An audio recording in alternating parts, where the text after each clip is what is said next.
Kumusta? Mapagpalang araw o gabi sa inyong lahat anuman ang oras na papanood nyo ang video na ito, sanay nasa mabuti kayong kalagayan. Welcome muli sa aking channel kung saan ating tatalakayin ang mga maiinit na balita at usap-usapan sa mundo ng boxing. Huwag kalimutang mag-like, mag-subscribe, at i-hit ang notification bell para updated ka palagi. Simulan na natin.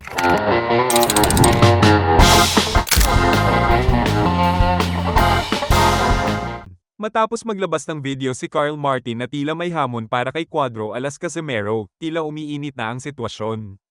Ano kaya ang sagot ni Casimero? Alamin natin ang buong detalye dito sa ating bagong episode.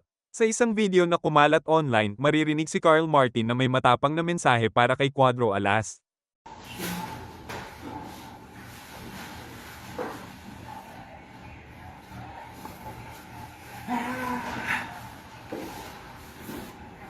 Casimero, manda ka na. Ayawan na ayaw. Ikaw na iso. Matapos ang video na ito, mabilis na nagtrending ang usapin sa social media. Pero hindi nagtagal, agad namang sumagot si Cuadro Alas sa naturang hamon. Narito ang mga matitindi niyang binitawang salita. Ayan ka na naman. Binigyan ka nga lang ng pang Noche Buena para may panghanda ka. Baka nakalimutan mo kung sino kinall out mo. Sana kakasaka kung papalagan kita, Bajaw. Lumaki ang ulo. Isang bansa pa lang ang napuntahan, nagbanta pa. Ako lang ang way mo para makalaban si Turtle. Ang problema, kaya mo ba ang angas ng Pinas? Pag ako nakalaban mo, promise ko sa'yo, ang laban natin ay ang huling laban mo.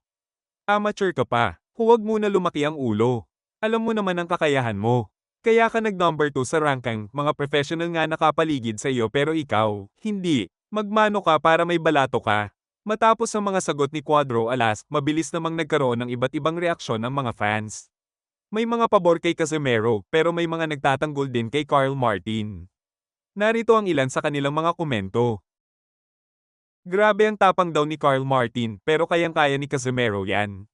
May nagsabi din na si Cuadro Alas ang tunay na angas ng Pinas, wala pang sinabi si Martin. May nagsabi naman na bigyan daw ng chance si Carl Martin, baka ito na ang susunod na kampiyon.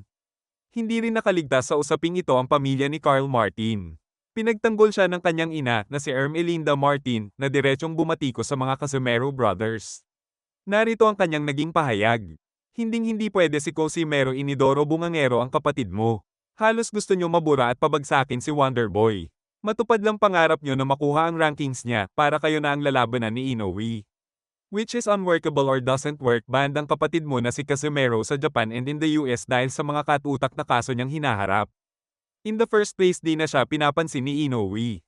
Casimero is not deserving and not worthy for Inoue according to Monster.